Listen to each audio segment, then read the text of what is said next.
சுக்குநூறாக உடைந்த திமுகவின் அஸ்திவாரம்.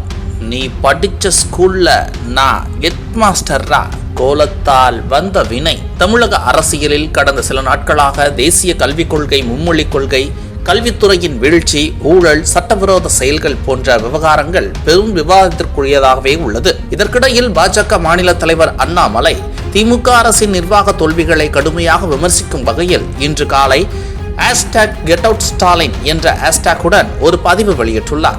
அண்ணாமலை தனது பதிவில் திமுக அரசின் ஆட்சி பாணியை கடுமையாக விமர்சித்துள்ளார். அவர் குறிப்பிட்ட முக்கிய குற்றச்சாட்டுகளில் குடும்ப அரசியல் ஆதிக்கம், கரைபடைந்த அமைச்சரவை, ஊழல் மற்றும் சட்டவிரோத நடவடிக்கைகள், தமிழகத்தை போதைப்பொருள் கள்ளச்சாராயத்தின் புகலிடமாக மாற்றியது, பெண்கள் மற்றும் குழந்தைகள் பாதுகாப்பற்ற சூழல், பாடநெறி தரச்சேதம், கல்வித்துறையின் வீழ்ச்சி, சாதி மற்றும் மத அடிப்படையிலான பிளவுபடுத்தும் அரசியல், நல்லாட்சியை வழங்குவதில் இடைவிடாத தோல்விகள், தேர்தல் வாக்குறுதிகளை நிறைவேற்றாதது, இவற்றை அடிப்படையாக கொண்டு திமுக தலைமையிலான அரசு விரைவில் மக்களால் பதவி நீக்கம் செய்யப்படும் என்று கூறினார். மேலும் #GetOutStalin என்ற ஹேஷ்டேக்கை பயன்படுத்தி திமுகவுக்கு எதிரான தனது கருத்துக்களை பதிவு செய்துள்ளார். அண்ணாமலை தனது பதிவுக்கு ஆதாரமாக பல்வேறு புகைப்படங்களையும் இணைத்துள்ளார்.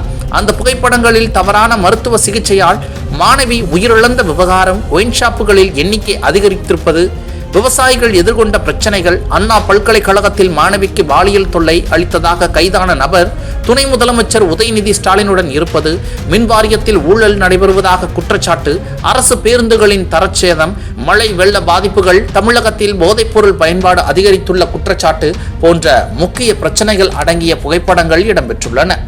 இந்த புகைப்படங்களை பதிவு செய்து திமுக அரசு பல்வேறு மோசடிகள் மற்றும் நிர்வாக தோல்விகளில் முழுக்க முழுமையடைந்துள்ளது என்பதை அண்ணாமலை வெளிப்படுத்தினார். தமிழகத்தில் மும்மொழி கொள்கை திணிக்கப்படுகிறது என்ற குற்றச்சாட்டை பயன்படுத்தி திமுக கூட்டணி சார்பில் #GetOutModi என்ற ஹேஷ்டேக் உலகளவில் ட்ரெண்ட் ஆகியது. இது பாஜகவுக்கு பெரும் சவாலாக மாறியது. இதற்கு பதிலளிக்கும் வகையில் அண்ணாமலை #GetOutStalin என்ற ஹேஷ்டேக்கை முன்னெடுத்து திமுக அரசின் மீதான எதிர்ப்பை வெளிப்படுத்தினார். நேற்று நடைபெற்ற செய்தியாளர் சந்திப்பில் அண்ணாமலை #GetOutModi என்ற வார்த்தையை துணை முதலமைச்சர் உதயநிதி ஸ்டாலின் பயன்படுத்தினார். இப்போது #GetOutModi ட்ரெண்ட் செய்கிறார்கள். நாளை காலை 6 மணிக்கு #GetOutStalin என்று ட்வீட் போடுவேன். இதை சவாலாகவே சொல்கிறேன். தமிழ்நாட்டில் இருந்து ஸ்டாலின் வெளியேற வேண்டும் என்று ட்வீட் போடுவேன். நாளை பாஜகவின் காலம், 2 நாட்களில் எவ்வளவு ட்வீட் போடுகிறீர்கள் என்பதை பார்த்துக் கொள்வோம் என்று கூறியிருந்தார். அந்த நிலையில் சரியாக இன்று காலை 6 மணிக்கு அண்ணாமலை தனது வாக்குறுதியை நிறைவேற்றி #GetOutStalin ஹேஷ்டேக்குடன் திமுக அரசின் மீதான கடும் விமர்சனங்களை பதிவிட்டார். பாஜகவினரும் இதையே தொடர்ந்து திமுக அரசை விமர்சித்து சமூக வலைதளங்களில் பதிலடி கொடுத்து வருகின்றனர்.